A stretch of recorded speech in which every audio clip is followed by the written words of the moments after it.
Vous vous souvenez peut-être que le sujet que nous étudions en ce moment dans ces séances de lundi soir s'appelle Look and Love, tout un programme, Look and Love, tout un programme sur la façon de regarder. Donc, look, c'est regarder, and love, regarder et aimer. C'est la façon peut-être la plus synthétique de parler du processus de guérison d'une cour miracle qui nous encourage à voir ce qui se passe en nous, à voir ce qui se passe dans le monde pour trouver les traces de la dualité, de l'erreur dans notre esprit. Puis, au lieu de regarder ces erreurs avec la présence de l'ego, qui va juste renforcer la dualité dans notre esprit, nous allons choisir de les regarder avec une présence aimante, une présence d'amour, de tendresse et de bienveillance que nous associons avec Jésus, le Saint-Esprit, la présence de Dieu dans la tradition d'une cour miracle, ou si vous venez de notre tradition, cela peut être la présence du souffle divin ou du grand soi ou la source profonde, telle qui correspondent avec votre, votre chemin et votre symbolisme profond. Donc, nous continuons pendant encore quelques séances, puisque notre objectif, c'est de comprendre ce que nous sommes censés regarder pour trouver ces obstacles qui restent encore dans notre esprit et le moyen de les regarder, la façon dont nous devons les regarder. Est-ce que c'est là toute la nuance de cette question? Ce n'est pas simplement de devenir conscient de ce qui est en nous et de ce que nous sommes en train de voir, mais de développer une nouvelle façon de regarder ce qui se passe dans le monde et ce qui se passe par la suite en nous. Pour la petite synthèse de ce que nous avons fait la dernière séance lundi dernier, le 1er mars, puisque nous allons bâtir sur ce que nous avons fait, nous avons parlé à ce moment-là de ce que cela veut dire d'aimer. Autant que ça peut sembler évident, ce ne l'est pas, du moins pas dans la spiritualité d'une cour miracle, puisque techniquement parlant, nous ne sommes pas encore capables d'aimer véritablement, puisque nous ne sommes pas encore dans notre esprit juste. Mais ce que nous pouvons faire, c'est de désirer d'aimer, c'est de choisir d'aimer, c'est de vouloir aimer. Et je trouve que cette définition-là enlève beaucoup de pression sur nous, puisque souvent on se dit, je dois aimer. Il y a sûrement une façon d'aimer cette personne ou d'aimer ce qui se passe dans le monde ou m'aimer tout court. Or, on le trouve extrêmement difficile de juste provoquer un sentiment de tendresse ou de bienveillance en nous. Donc, la façon d'une cour miracle, c'est de nous dire, nous commençons simplement avec l'idée de vouloir aimer, vouloir ressentir de la tendresse ou de la bienveillance dans telle ou telle situation, mais sans s'imposer une règle, sans s'imposer une expérience. Et par la suite, nous cherchons à vouloir cette expérience pour nous, pour que ça remplace toute expérience de danger, de peur, de désagrément, de conflit, de contrariété. Nous continuons donc basé sur ce que nous avons fait la semaine dernière où nous avons regardé, essayé de comprendre où est ce problème que nous cherchons à résoudre, puisque notre attention est portée presque automatiquement vers le monde et vers le monde et vers les problèmes dans le monde, vers ce qui se passe dans notre famille, chez les autres. Notre objectif dans nos cours, c'est de nous souvenir que puisque l'amour et la paix sont des constantes dans notre esprit, éternellement et immuablement là pour nous, quelque part dans notre esprit, le problème qui nous dérange, qui provoque notre contrariété, ne peut pas se situer dans le monde. Il y a autre chose qui est en train de se passer. Certes, des choses absolument dramatiques se passent dans le monde, mais c'est ce que nous allons essayer de comprendre ce soir, c'est regarder le monde n'est pas forcément comprendre le monde. Voilà. Ce que nous avons retenu de la dernière séance, c'est que le problème et le seul problème est en nous, là où nous ressentons une absence de paix, une absence de l'amour de Dieu. Et c'est là le point de départ de toutes nos expériences par la suite. Donc, pour commencer, j'ai pensé nous offrir juste un petit instant de méditation pour nous mettre dans le meilleur état d'esprit possible. Nous allons devoir continuer à étudier notre façon de comprendre le monde, notre façon de voir, mais nous devons toujours renforcer la bienveillance de notre façon de regarder. Donc, avant de commencer, je vous invite à passer 2 minutes avec moi, à essayer de renforcer notre désir de ressentir la tendresse, la douceur, la paix, l'apaisement, à la place que de tout ce qui a rempli notre esprit, peut-être aujourd'hui, peut-être depuis la dernière séance. Donc, il n'y a pas grand-chose à faire. Nous cherchons juste à essayer de sonder notre esprit, les yeux fermés ou les yeux ouverts, comme vous souhaitez. Nous sondons notre esprit pour toute absence de paix, pour toute absence de tendresse et d'amour. Nous ne cherchons pas à changer cette condition. Nous ne cherchons pas à éviter un sentiment de conflit ou de contrariété, d'irritation, de frustration. Nous voulons juste avoir la capacité d'être présent avec notre état d'esprit actuel. C'est tout. Nous allons juste passer 1 minute ensemble. Je devenir conscient de cette expérience. Essayer d'imaginer ce que cela peut être de s'apaiser en songeant à son état d'esprit actuel et en se chuchotant de la façon la plus douce que nous aimerions connaître davantage de paix. J'aimerais connaître un peu plus de paix intérieure que ce qui est dans mon cœur maintenant. Je pense que ça doit être possible. Juste un peu plus. Je ne me demande pas plus.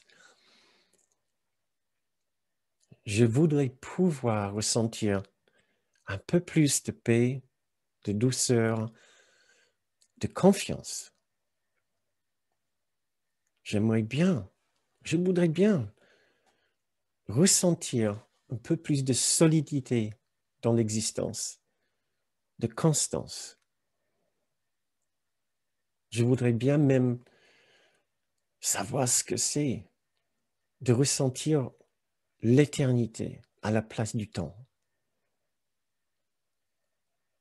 Je ne m'exige rien. Je me pose ça juste comme une envie, un désir de bienveillance envers moi-même. Je me souhaite une expérience de bienveillance. Je me souhaite une expérience de calme, de force, de confiance, de douceur. Une expérience de légèreté. Je voudrais bien pouvoir traverser cette vie plus légèrement, sans m'exiger quoi que ce soit. Je voudrais bien m'offrir cette expérience. Je serai heureux si ça vient. Si ça ne vient pas, je serai heureux d'accueillir mon expérience de l'instant.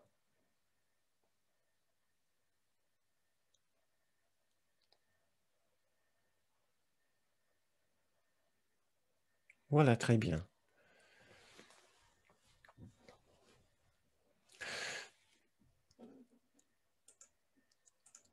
Ce sur quoi nous avons travaillé aussi la dernière fois, c'est la prise de conscience de cette contradiction entre ce que nous savons est possible et ce qui est notre véritable expérience. Et nous avons cerné qu'il serait important maintenant de regarder vers nos expériences, vers nos ressentis, vers nos émotions, vers notre perception pour comprendre ce qui se passe et pour inviter une autre expérience. Si la première idée dans cette série, regarde et aime, c'est de regarder, c'est pour une très bonne raison.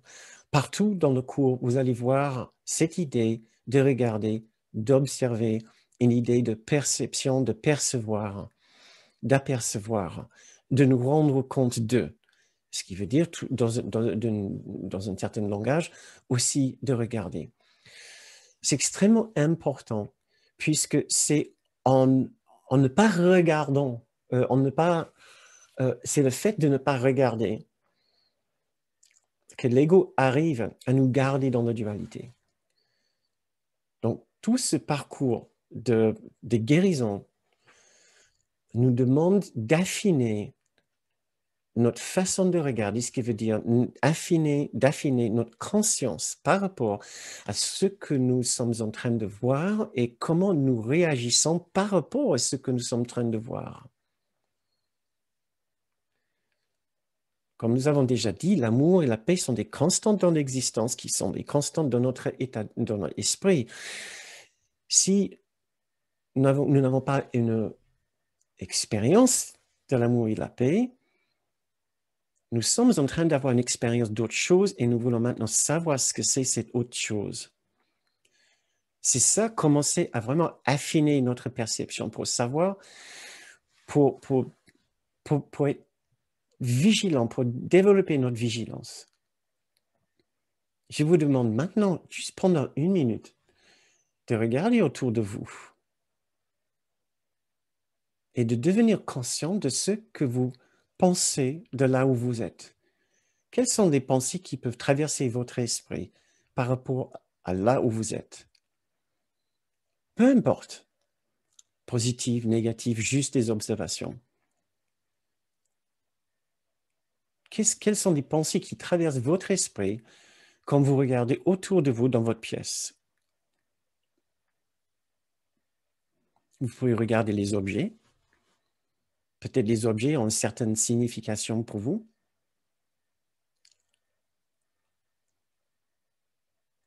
Peut-être en regardant votre pièce, cela vous rappelle des choses que vous devez faire.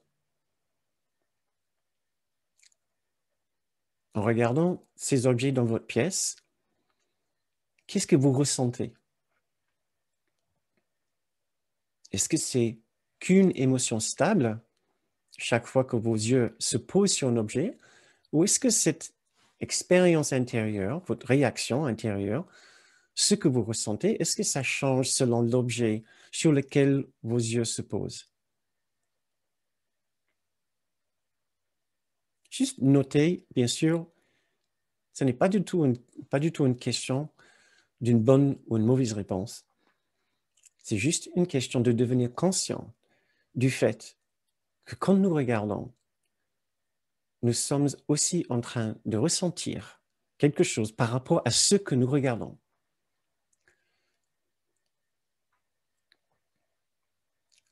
Imaginez que vous êtes en train maintenant, non pas en train de regarder les objets dans votre pièce, mais les images sur l'écran de votre télévision. Après tout, c'est des images. C'est encore plus des images que les objets dans votre pièce. C'est juste des images, des couleurs, de la lumière. Est-ce que votre expérience de tout ce que vous voyez est absolument neutre par rapport à ce que vous regardez à la télé?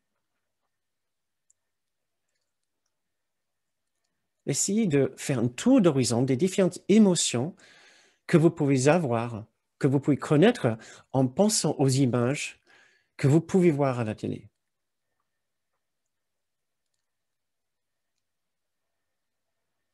Ça peut être une expérience d'amusement, de légèreté, ou une expérience de contrariété, ou d'excitation, ou de peur, d'inquiétude, ou de confiance, ou de bienveillance. Mais en tout cas, notre expérience de ce que nous voyons n'est jamais ou extrêmement rarement neutre. Et c'est la première chose qu'un cours miracle essaie de nous apprendre par rapport à notre façon de regarder. Regarder n'est jamais une activité neutre dans un cours miracle. Regarder, c'est toujours interpréter. En réalité, les objets, les choses devant nous sont absolument neutres. Il y a un objet où il y a des bruits, il y a des sons, il y a peut-être même des paroles, des mots. C'est tout. Il y a une stimulation de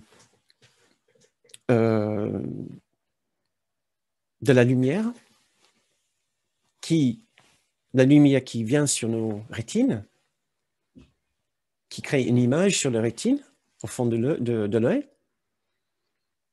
Est-ce que nous réagissons par rapport à juste ça, une image de la lumière? Il y a des sons, il y a des bruits.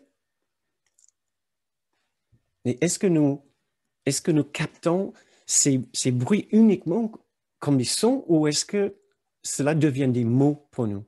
Est-ce que ces mots ont un sens pour nous? Bien sûr que oui. Et c'est très intéressant aussi les premiers exercices dans le livre d'exercices d'un cours miracle qui essaie de nous aider justement à faire à provoquer cette prise de conscience pour nous, que nous ne sommes jamais en train de voir les choses neutres, mais nous sommes toujours en train d'attribuer une signification particulière à ce que nous voyons. D'autres mots, nous sommes toujours en train d'interpréter. Rien n'est neutre pour nous. Et c'est curieusement déjà une information extrêmement intéressante pour nous. Nous sommes toujours systématiquement, à chaque instant, en train d'interpréter ce qui est en train de se passer dans notre champ de vision ou dans notre champ d'écoute. Essayez là maintenant, là où vous êtes, essayez de n'avoir aucune réaction, aucune pensée par rapport aux objets dans votre pièce. De vous détacher si parfaitement qu'une table maintenant est juste un morceau de bois, qu'un mur est un mur, que la peinture qui a besoin d'être refaite, c'est juste de la peinture, que l'objet cassé dans le coin là-bas est juste un objet cassé, sans exigence sur votre planning, sans imposition sur votre planning. Votre ordinateur aussi, c'est juste un objet fait de plastique et de composants électroniques. Ça n'a pas une autre signification pour vous. Ce n'est pas forcément un exercice facile. Mais c'est très intéressant de le faire de temps en temps pour nous rendre compte à quel point nous ne sommes pas vraiment présents avec ce qui est dans notre environnement. Nous sommes présents avec ce que nous pensons de notre environnement. C'est l'une des bases de la méditation de pleine conscience, bien sûr. C'est d'essayer de nous détacher de ces pensées et juste accueillir les choses telles qu'elles sont, de n'avoir aucune observation particulière, mais juste le fait d'observer, d'être dans le fait d'observer. Maintenant, un cours miracle va beaucoup plus loin, bien sûr, par rapport à cette idée d'interpréter. Il nous dit qu'interpréter est projeter. Projeter, maintenant, c'est un peu différent. Parce que projeter prend l'idée qu'il y a quelque chose à l'intérieur de nous, c'est-à-dire il y a déjà un état d'esprit à l'intérieur de nous, que nous sommes en train de poser sur l'extérieur. De façon que l'extérieur semble correspondre à une certaine idée que nous avons de la réalité. Et c'est ça euh, le premier filtre sur notre perception. C'est que les choses à l'extérieur ne sont pas neutres pour nous, nous sommes toujours en train de les évaluer, d'avoir des pensées par rapport à l'extérieur, soit. Mais cette évaluation passe par une trame, un filtre qui correspond ou qui vient d'un certain état d'esprit ou même un système de pensée, tout un système de pensée qui est déjà présent à l'intérieur de nous. Nous lisons, comme je vous ai déjà lu plusieurs fois dans ces séances, cette phrase du cours, cette idée du cours, la projection fait la perception. La perception est donc rien d'anodin. La perception n'est pas automatique, n'est pas objectif, n'est pas une chose à part de notre propre fonctionnement, notre propre esprit, notre propre cerveau. Il n'y a pas de perception objective. La perception se réfère toujours à quelque chose à l'intérieur de nous.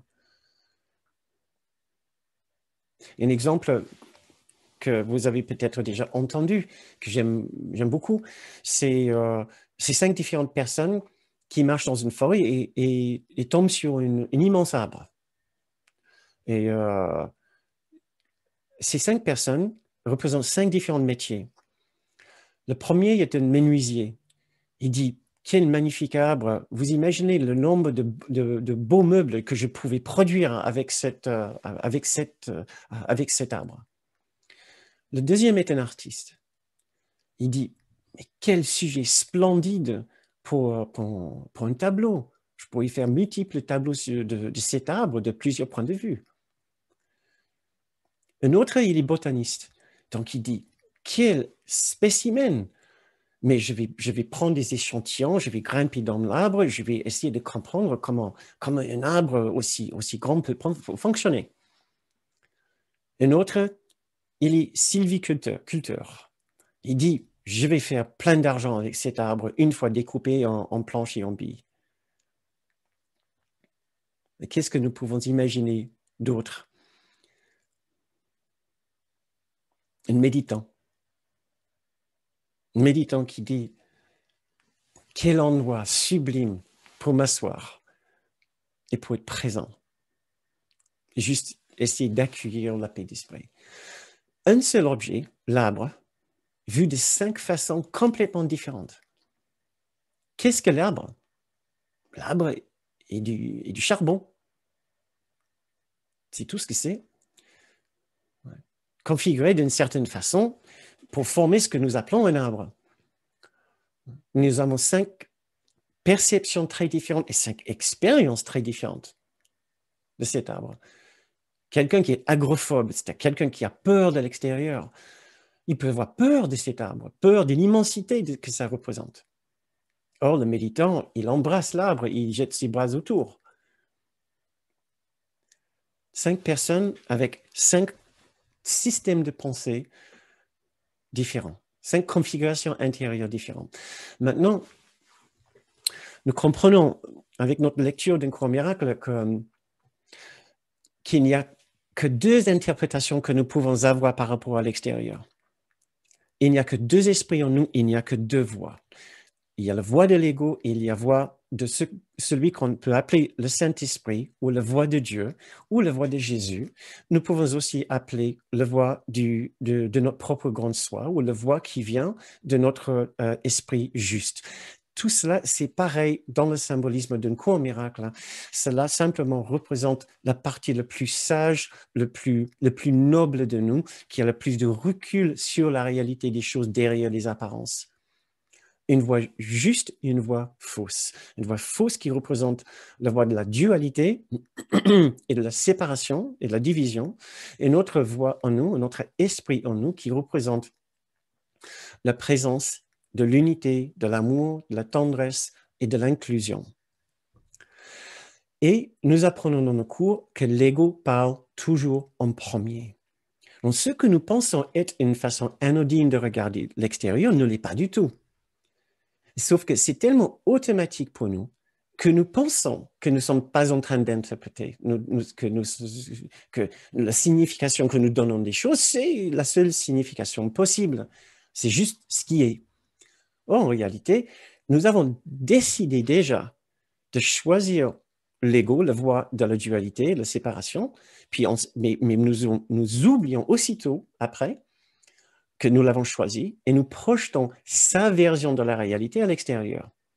Donc, en l'occurrence, pour nos différentes personnes devant cet arbre, celui qui dit « il va bien me servir pour faire des meubles », c'est un peu je ne veux pas trop caricaturer, mais si la personne pense qu'il peut se servir de l'arbre pour être plus heureux, ça sera une voie de la dualité. Si une personne pense que l'arbre va l'aider simplement à devenir plus conscient du fait qu'il est déjà plein, il a déjà la plénitude en lui, on pourrait dire qu'il a regardé à l'intérieur, il a choisi la voie de l'unité, de l'amour parfait.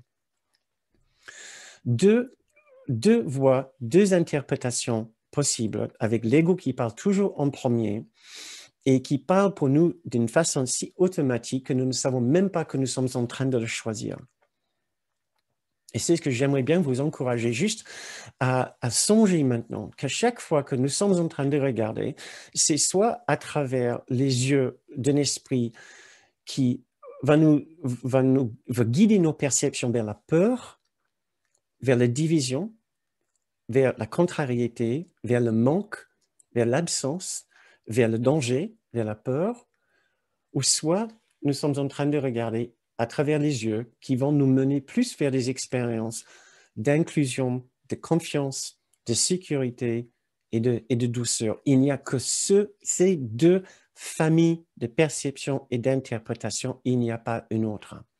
Le fait que notre expérience est un vrai mélange de peur, amour, contrariété et bienveillance ne veut pas dire qu'il y a une zone grise, ça veut dire simplement que notre esprit est en train de décider très rapidement entre dualité, unité, esprit faux, esprit juste, ego, Saint-Esprit. Et maintenant, ce que nous voulons comprendre, c'est que chaque fois que l'ego regarde dehors, il guide notre perception, oui, mais toujours systématiquement vers le danger. L'ego dit, par exemple, regarde absolument, je n'ai aucun problème avec l'idée que nous regardons maintenant l'extérieur, mais quand tu regardes, il ne faut pas que tu aimes. Il faut que tu trouves toujours un problème. Il faut qu'il y ait toujours de la souffrance. Regarde, oui, mais juge. Regarde, oui, mais accuse. Regarde, oui, mais sépare et divise. Regarde, oui, mais souffre, blâme et condamne. Et aussitôt, oublier si tu n'aimes pas la réaction en toi.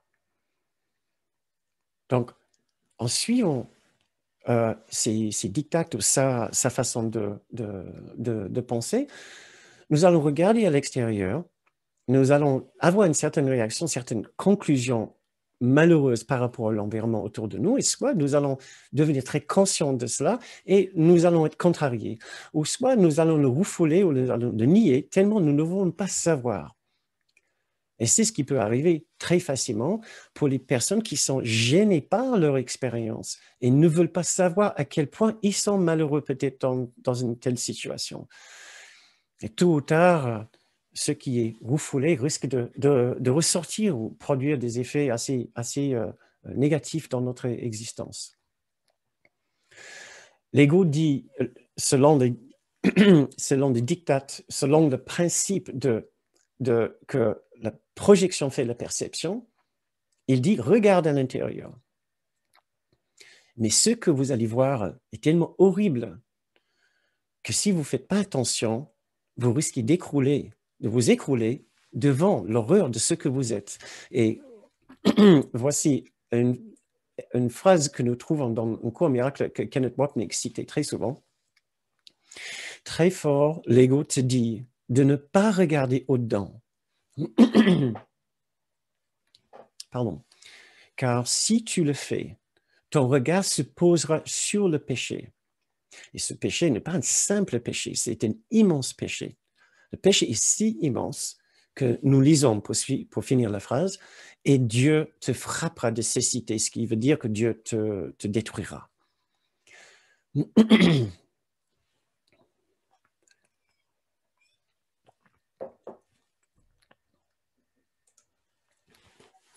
Donc, nous ne devons pas sous-estimer.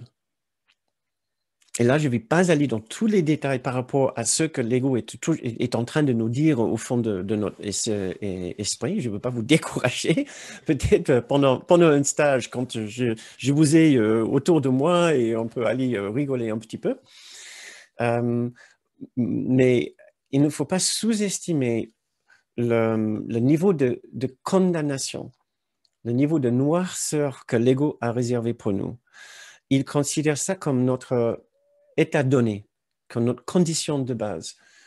Il dit, chaque fois que tu regardes à l'intérieur, tes yeux vont se poser sur ce péché et ça sera tellement horrible que vous serez obligé de regarder à l'extérieur pour soulager ta vision.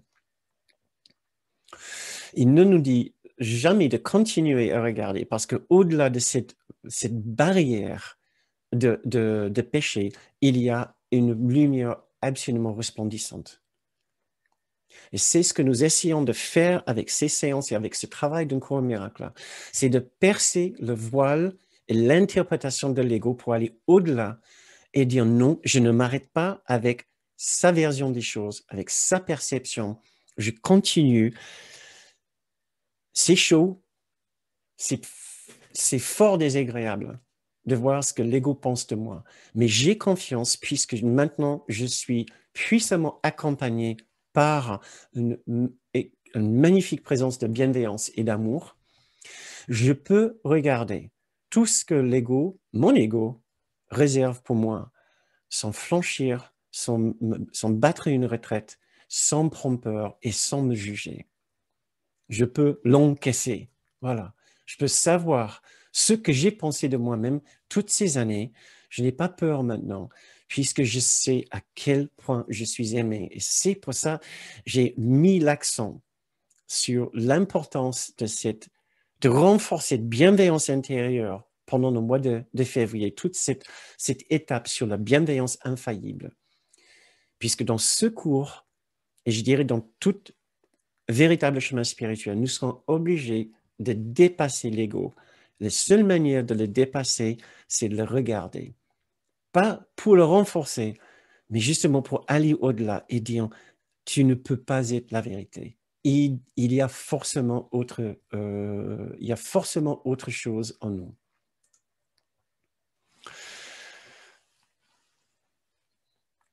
Et nous allons faire cet exercice de regarder avec le plus grande douceur, la plus grande bienveillance envers nous-mêmes, la plus grande patience. Et cela va avoir un effet progressif et extrêmement bénéfique sur notre expérience du monde. Nous allons pouvoir voir qu'au-delà de la perception de l'ego, il y a la perception de l'amour, du Saint-Esprit, qui inclut et qui embrasse la totalité de tout ce qui se passe dans ce monde. Là où nous avons déterminé que les choses sont impossibles à aimer, telles qu'elles sont, nous allons trouver enfin une présence qui nous offre sa puissance, sa confiance, sa force, sa grâce, pour comprendre que dans chaque situation, aussi dramatique qu'elle soit, il y a le moyen de trouver la présence de cette lumière, de cette douceur, de cette expérience de paix. Chacun contient dans une partie de son esprit la présence de cette paix. Il n'y a personne sur cette planète qui est dépourvu, entièrement dépourvu de cette partie de leur esprit. Et nous pouvons nous souvenir de cette partie de leur esprit pour eux. Même les personnes les plus souffrantes et même les personnes qui font le plus souffrir. Nous avons nos moyens, mais nous commençons d'abord avec nous-mêmes, avec nos propres défauts, au lieu de regarder vers les défauts des autres. C'est ce que nous avons fait maintenant pendant un certain temps avec la fameuse métaphore de notre sac d'imperfection, notre sac de pensées impures. Nous n'avons pas besoin d'être purs avant de venir à l'instant saint. Nous ne pouvons pas l'être. Nous venons avec toutes nos impurités, avec toutes nos erreurs, toutes nos imperfections. Nous venons comme nous êtes. Il n'y a aucune pression. Nous voulons simplement maintenant changer notre façon de regarder quand nous portons notre regard vers l'extérieur maintenant. L'ego nous dit regardez et jugez. La présence de l'unité exceptionnelle, on nous dit regardez et aimez.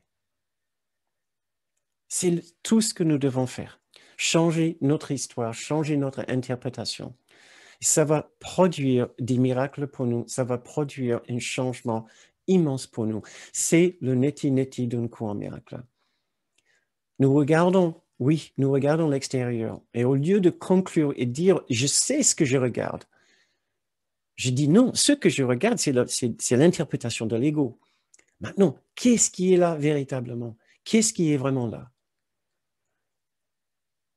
Et nous allons ressentir quand nous sommes en train de regarder avec l'ego qui va juger ou avec l'amour qui va inclure, qui va rendre entier, qui va rendre libre.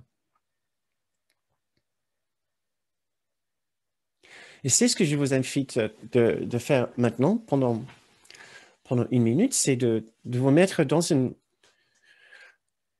petite relaxation.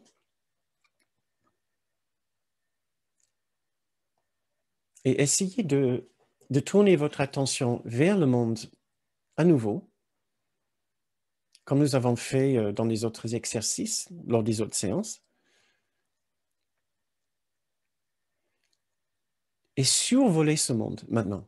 Survoler les différentes situations, les différents pays, les différentes parties de notre propre pays, les différents établissements, que ce soit des hôpitaux, que ce soit les banlieues, les camps de réfugiés. Survoler.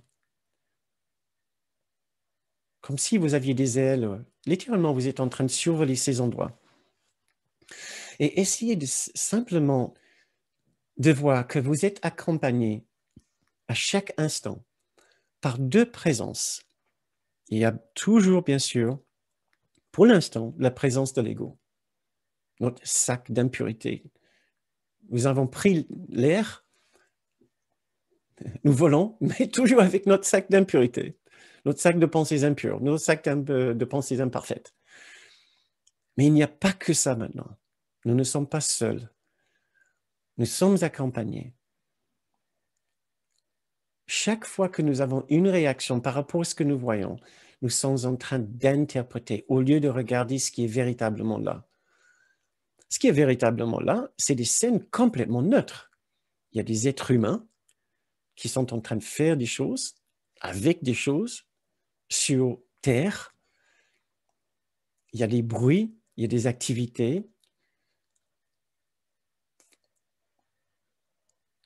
Puis, il y a notre interprétation de ce qui est en train de se passer. Cette interprétation sera toujours guidée, soit par ce qui est dans notre sac de pensées imparfaites, notre sac d'ego, ou par notre hôte lumineux à côté de nous.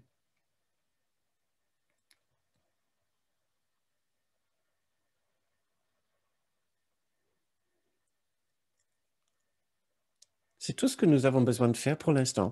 C'est devenir très, très conscient que nous ne sommes jamais en train d'avoir des pensées neutres.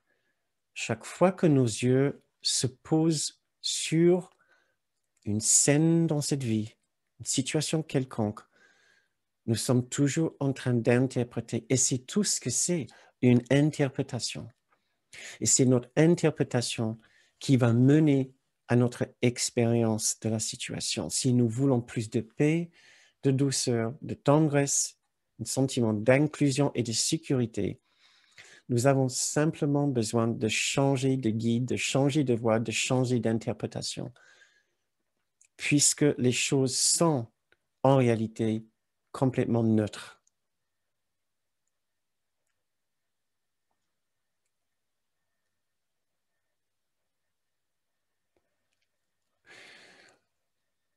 La prochaine étape pour nous, lors de notre prochaine séance lundi d'après, nous allons apprendre une capacité immense.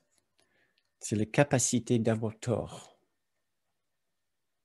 Capacité d'avoir tort, c'est la prochaine étape.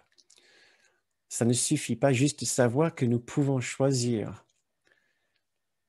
la voie de la bienveillance, de la douceur de notre hôte lumineux. Pour pouvoir choisir son interprétation à lui, nous allons devoir nous préparer pour avoir tort par rapport à tout ce que nous avons pensé. D'où l'importance de cette préparation maintenant. Parce que nous devons, c'est impérativement, c'est tellement important d'apprendre. Nous n'avons pas de pensée seule, tout seul dans notre coin. Nous n'en avons pas.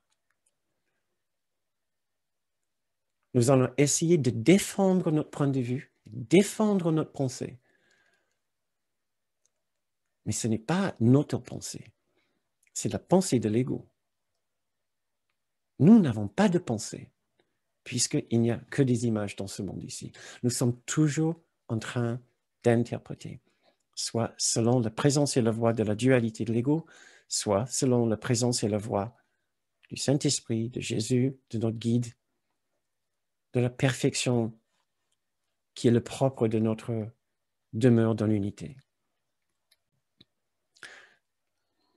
Maintenant, j'aimerais vous inviter à faire cette petite méditation pour la fin de notre séance.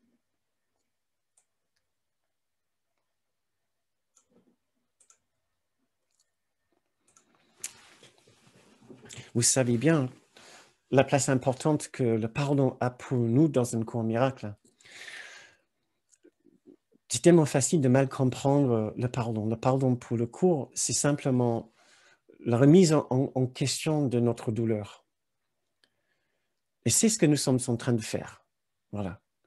Quand nous décidons d'arrêter de choisir l'interprétation de la division de la dualité et de la peur, pour choisir l'interprétation et la voie de l'amour, la tendresse et la sécurité, c'est le pardon. Nous sommes en train d'enlever notre ancienne interprétation, notre ancienne, et de revoir notre blessure, notre expérience de souffrance, et le remplacer avec le pardon. D'enlever notre jugement.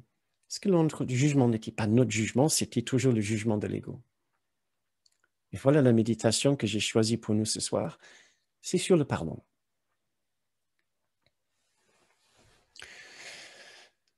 Voici ce petit paragraphe, ce petit texte qui vient du chapitre 26, section 4, paragraphe 2. Le pardon tourne le monde du péché en un monde de gloire, merveilleux à voir.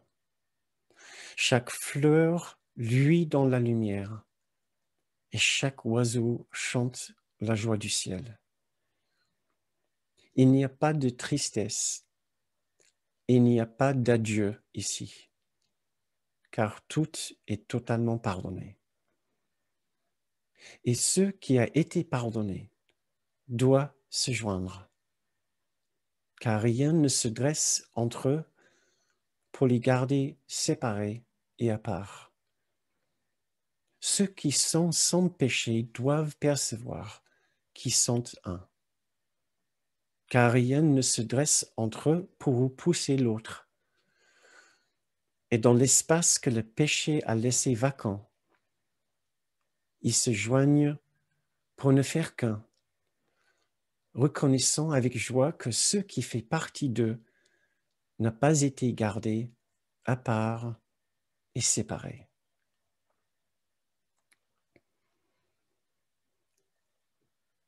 Le pardon, l'interprétation de l'amour tourne le monde du péché en un monde de gloire merveilleux à voir. Dans cette nouvelle vision, chaque fleur luit dans la lumière, chaque oiseau chante la joie du ciel. Dans cette nouvelle vision, il n'y a pas de tristesse, il n'y a pas d'adieu, car tout est totalement pardonné.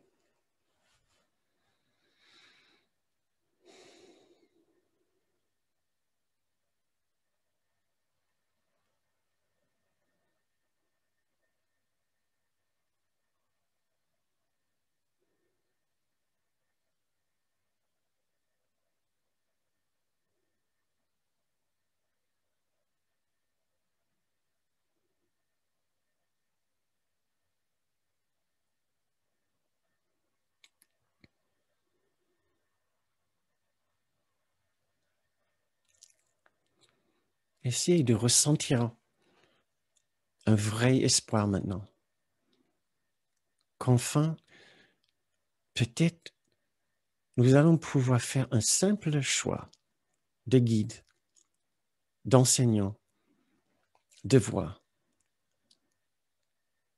Peut-être nos choix dans l'avenir seront beaucoup plus simples maintenant. Peut-être nous allons enfin pouvoir trouver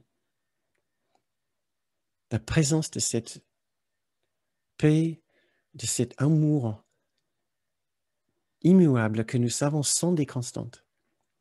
Nous savons qu'il y a une magnifique expérience cachée derrière les apparences de ce monde. Et peut-être maintenant nous avons enfin la clé.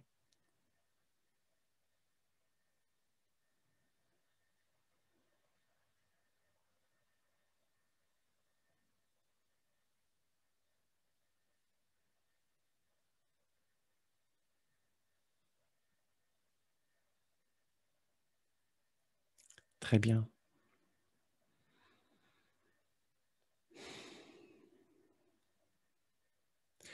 C'est la fin de notre méditation. Vous pouvez ouvrir les yeux quand vous voulez.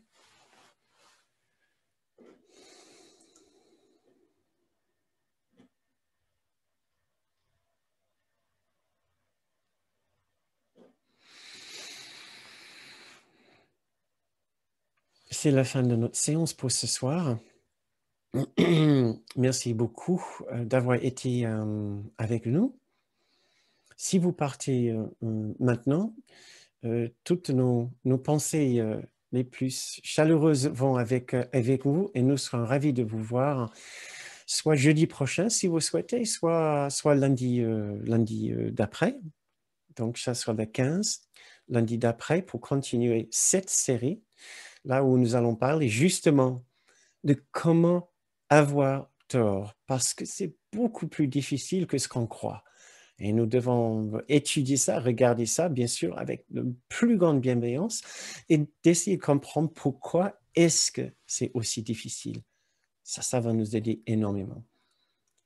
Le fait de pouvoir avoir tort ouvre une porte immense dans notre cœur et dans notre esprit. Donc, je vous offre ça déjà en préparation pour la semaine prochaine. Si vous partiez maintenant, essayez de penser à ce dont nous avons parlé ce soir, du fait que chaque fois que vous regardez, vous pensez avoir une pensée qui est à vous, une pensée indépendante, une pensée objective de l'extérieur. Ça n'en est rien. Vous avez fait un choix de guide et c'est votre guide qui a guidé votre perception. Nous n'essayons pas de comprendre exactement ce que c'est la conclusion pour l'instant, mais essayez juste de savoir. Vous pensez avec votre propre esprit. Or, en réalité, c'est impossible. Nous n'avons pas notre propre esprit. Nous avons soit l'esprit et la voix et la perception et le système de pensée de l'ego, de la séparation, de la dualité, donc de la peur, de la culpabilité, du péché, soit nous avons la perception, l'esprit, la conscience et la vision de celui qu'on appelle le Saint-Esprit, la voix de Dieu, l'esprit de la bienveillance, de l'unité parfaite, l'esprit de l'amour parfait, l'esprit de notre grande soi, l'esprit de notre esprit juste. Il n'y a que ces deux guides. Chaque expérience, chaque réaction que nous avons est guidée par l'un enseignant ou par l'autre. Par l'un des guides ou par l'autre. Voilà. Essayez juste de devenir conscient de ça pendant la semaine. Ça peut aussi vous aider à enlever beaucoup de pression sur vous. Chaque fois que vous avez une mauvaise réaction, vous identifiez la pensée, la pensée, l'interprétation derrière, et vous dites, mais ce n'est pas mon interprétation, c'est l'interprétation de l'ego. Donc ça, comme avec le cercle de pensées imparfaites, ça commence à nous détacher un petit peu de notre identification, voilà, de l'appartenance que nous pouvons ressentir par rapport à ces réactions, ces émotions. Vous pouvez avoir une pensée d'énorme impatience ou de contrariété. Dites-vous, hein, ça c'est une réaction forcément qui appartient à l'ego. Ce n'est pas moi, c'est l'ego. Et on en discutera la semaine prochaine pour voir comment ça s'est passé pour vous.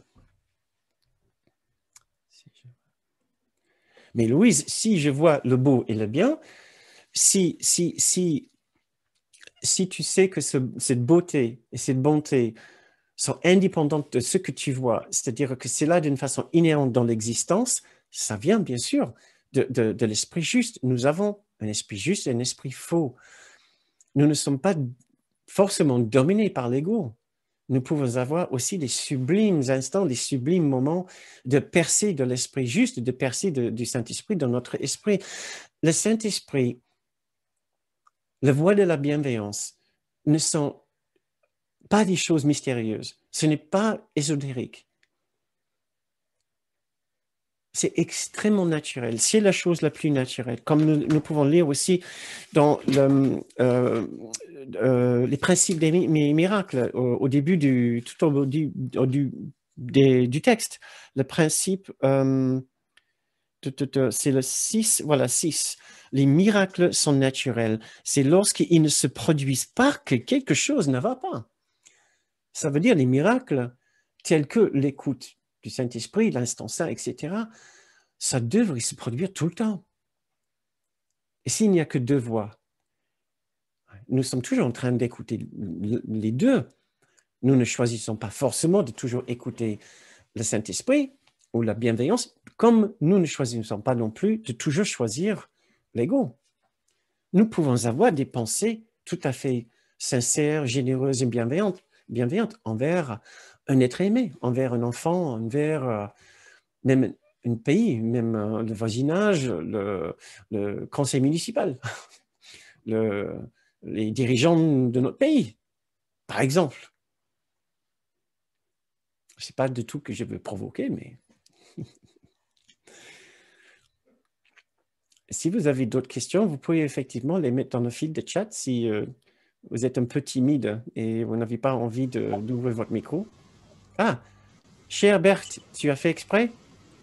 Non, non, mais je ne sais pas si tu m'entends. Oui, je t'entends. Alors, au fait, nous sommes juste le décideur Oui. qui décide d'écouter soit la voix de l'ego, soit la voix du Saint-Esprit. Mais ce n'est pas notre voix, ni l'un ni l'autre. Comme tu dis que nous n'avons pas d'esprit à nous. Oui. Euh, c'est extrêmement difficile de... La raison pour laquelle c'est très difficile de donner une réponse à ta question, c'est que ta question cherche à te donner une identité. Alors, qui suis-je? Suis-je le décideur? Suis-je le Saint-Esprit? En réalité, nous n'avons pas d'identité, nous sommes une unité.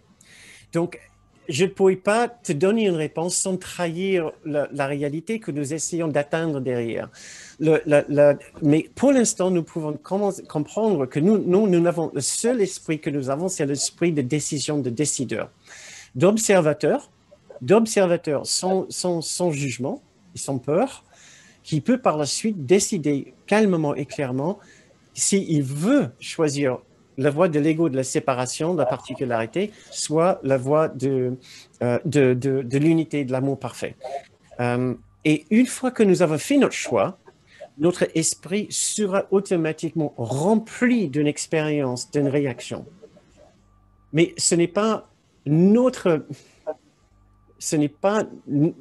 comment dire? Est-ce que ça te va à peu près comme ça? Ou peut-être oui, je comprends.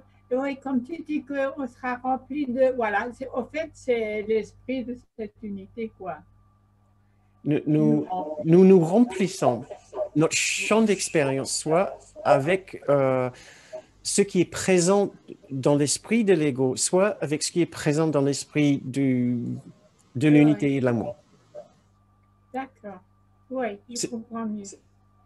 Ce qui explique d'ailleurs pourquoi nous trouvons aussi tellement difficile de faire le choix pour l'amour. C'est parce que mais ça, on va en revenir plus tard. C'est tout simplement parce que quand nous écoutons l'amour, nous n'écoutons plus la voix de notre particularité. C'est-à-dire notre propre identité particulière va sembler beaucoup, beaucoup plus abstraite, beaucoup moins spécifique. Oui. Et voilà. Mais on en a déjà parlé, on va en reparler. Oui. Ça va pour l'instant, Berthe? Oui, ça va. Merci, Bernard. Je pense que c'est le moment peut-être de se dire au revoir. Si vous avez d'autres questions, peut-être vous pouvez les garder pour jeudi soir. Justement, rappelez-vous, si vous avez des questions, si cette séance a stimulé des questions dans votre esprit, n'hésitez pas de les envoyer à Patricia. Donc, et nous allons les regarder, essayer de formuler une petite séance à partir de ça. Donc, nous aurons le plaisir de vous voir jeudi prochain, peut-être. Sinon, ça sera lundi pour continuer notre cycle sur Look and Love. 3 petits mots, essayez de les garder très près de votre cœur toute cette semaine. Sur ce, branchons nos micros. Nous faisons un gros câlin. Nous embrassons très fort